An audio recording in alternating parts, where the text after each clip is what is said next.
so many of the things that Chabon talked about. I'm gonna put up the Chabon comments for you.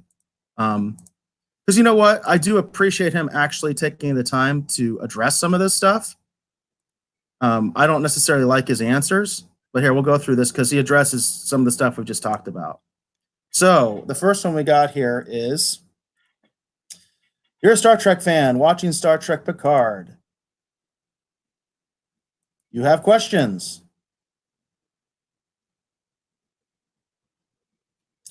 All right, first right off the bat, what's the deal with Commodore O's sunglasses? Everyone knows Vulcans have evolved an inner eyelid to protect them from the intense glare of their homeworld's 3 suns. This is Chabon's response.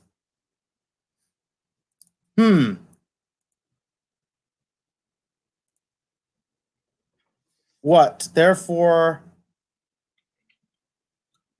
might we logically infer? Question mark. That she's Romulan? I don't know.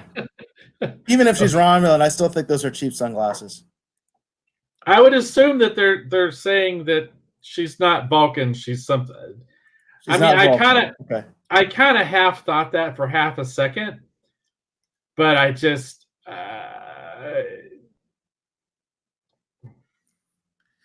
So the other thing is the vaping. So is Raffi vaping?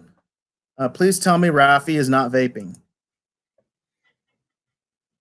So it explains. Raffi is using a traditional Orion flash pipe known as a Hargle. It's been employed for centuries on that world to sublimate the fleshy tendrils of an intoxicant plant known as, I can't even read that, the name. Popularly, it's called snake leaf. That's what she calls it. She calls it snake leaf in the episode. Raffi calls it snake leaf. Right. So I don't know how that really answered the question.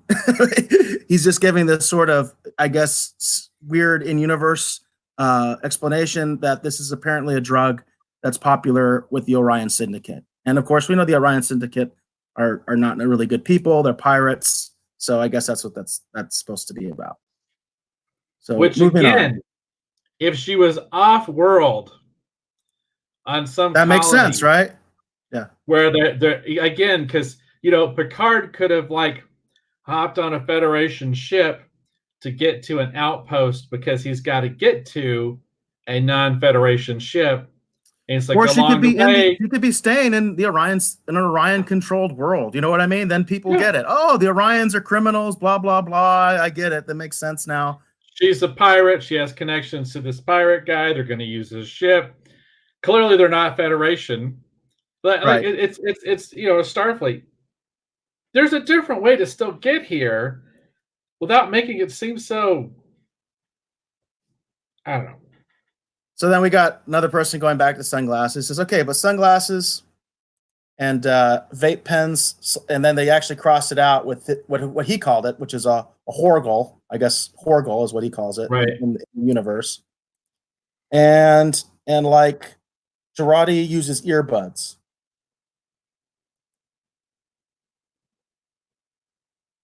He says, even if people still use those things in 2399, that's the year, shouldn't they all be more, futuristic? So here's Chabon's response. And you can tell Chabon's a good writer with his response here. So it says, okay, you know what? We actually thought about that a lot. When you are making a show that's set in the future, you have to ask yourself constantly how people will be meeting daily needs and performing everyday tasks. And I would say, actually, you don't, but, that's what he's focusing on here.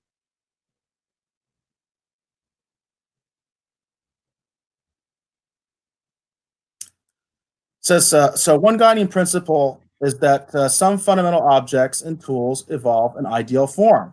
He's showing a knife, for instance, there. And a bottle of wine. Efficient, economical, comfortable, durable, practical, effective, and useful. And afterward change very little, except as subject to fashion, which itself is often retrospective. And I don't disagree with that. I mean, that is true. There are some classical things, although I would say in the context over the time period we're talking about, maybe not so much. But anyway, he's giving examples like this, like a wine bottle, a knife, books. They haven't changed a whole lot over time. That's his premise there.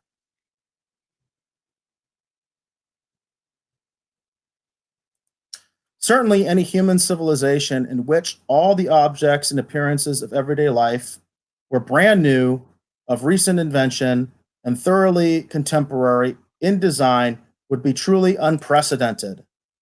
Except that's exactly what we have in Star Trek. In Star Trek, that's the way the aesthetic has always been. There's also another thing to think about here, which is, you're like, okay, Chabon, how much Star Trek do you actually know? Civilization was wiped out at one point in the Star Trek world. The Star Trek world, they had World War III and basically destroyed the planet and almost killed everybody themselves. Okay? So a lot of that past stuff is gone. You know what I mean? I always thought it was kind of weird that the Golden Gate Bridge survived. Like, that's something that I thought about, in my head, is how the hell did the Golden Gate Bridge even survive that nuclear war and devastation and everything like that, But in the context of Star Trek, first of all, we've always had new objects that aren't contemporary. That's exactly the style of Star Trek from the beginning, especially the original series, actually.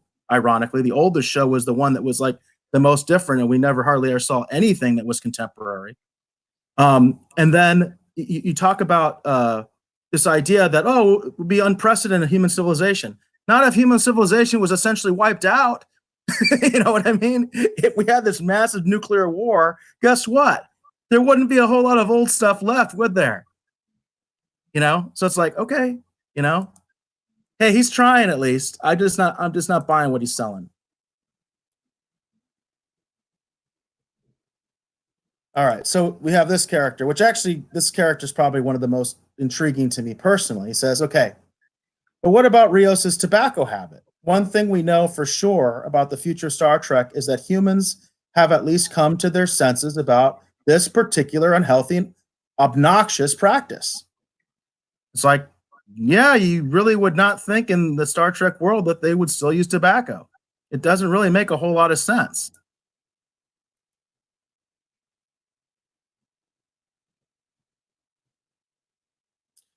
He says, yes, but here's the thing about Rios.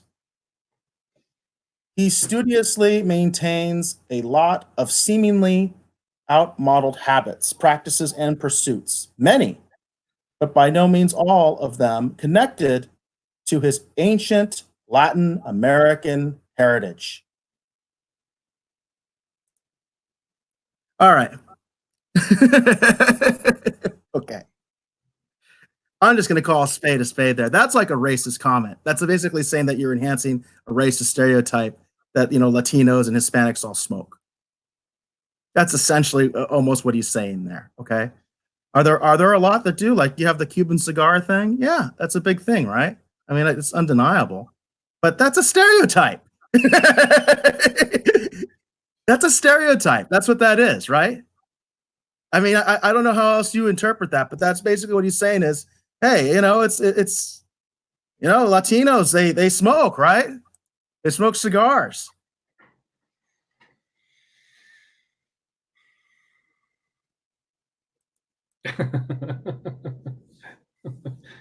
And so then he does this. Would you believe synthagars? That, just like synthahol? I'll give him that. At least he was clever and tried to come back after that and said, okay, would you believe that they're synthagars, like synthahol? You know what I mean? There's no addictive property. And by the way, no, we wouldn't believe that because that's clearly not the case. The guy is has a shard of like metal in his arm and he's smoking and drinking to dull the pain. You know what I mean? No, it's not a synthagar, but at least he understands that much about Star Trek. Well, and I was just gonna say, it's like, well, in a sense, isn't that what vaping is? Like, theoretically, that's what vaping was generally sold. You can't even say that now because you're going to offend somebody by saying that, because now people are saying vaping is terrible and the worst thing ever. And Who do you Yeah, who do you no, believe? You know what I mean? So but it was sold when it was originally marketed and sold as an alternative to smoking that's not as unhealthy. So correct. You're vaping correct. Yeah. is essentially the synthagar or Yeah. synthagol or whatever. Like that's what vaping theoretically is. So it's like, shouldn't he be vaping just like Rafi's vaping then? Like if it's a synthetic thing, would there be, and then there's a commonality. It's like, hey, they both vape together. Maybe they're friends, they're vaping buddies. I don't know. Yeah. So I'll let the folks. I will provide a link for this when I edit the videos later. By the way, Bobby Chambers says face palm. I agree with you. That's I mean I don't know. I don't. I think Chabon is a good writer. I really do. I don't think he's a terrible writer or anything like that. I mean, he won a Pulitzer Prize, so I'm not going to sit there and say he's a hack. But that doesn't mean he's a good television writer. Doesn't mean he's a good showrunner. Doesn't mean he understands Star Well, Trek. You know. So I'm just gonna say his show Unbelievable on Netflix is really, really good.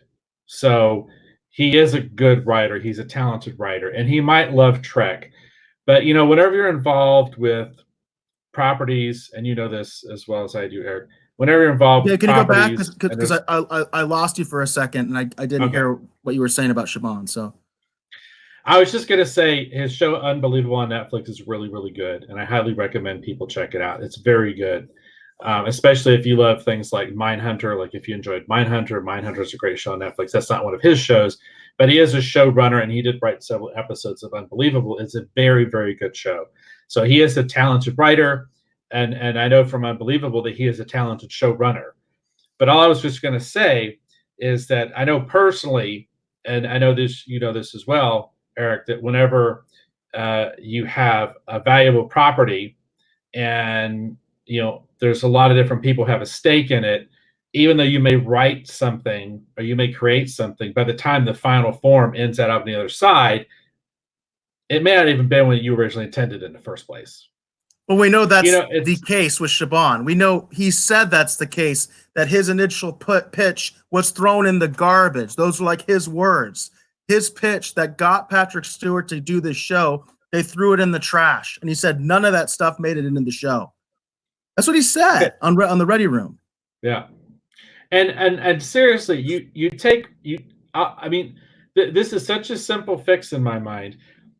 Picard needs to get on a non-Starfleet Federation ship. He hitches a ride to an outpost. We get him in space faster. He goes to basically it's an off-world colony, and off of Earth. I mean, like some colony planet, right? And he's there. They're on the fringe of something. Obviously, Romulan space would make sense, right? They'd be on the fringe of what used to be the Romulan Star Empire, and that's where he picks up Raffi, right? And this colony has dealings with the Orion Syndicate because the Orion Syndicate has moved in. Maybe they're doing black market deals, or they're trading the snakeweed. Exactly. And so it's like you explain all that. She has the connection with the pirate guy who likes to smoke the cigars, or he also vapes or whatever. It's like all of a sudden, all you do is you just take it off Earth, you put it somewhere else, we get into space sooner, and all of a sudden these people's vices and habits make sense because they're not even on Earth anymore. Yep. They're out here, they're basically pirates.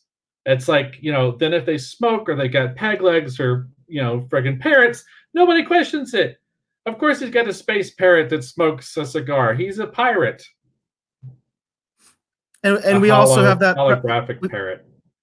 Well, we have in Deep Space Nine. We have there was a story about O'Brien infiltrating the Orion Syndicate, and as I recall, the guy that he was friends with, I can't remember if he was an alien or not, but he was a very human-looking alien if he was an alien. But the idea was obviously humans do interact with the Orion Syndicate because O'Brien's human and they accept him as part of the syndicate. So this is unprecedented, and and I'm fine. You can explore the outer reaches of the Federation a lot more than I think Earth. That's the bottom line.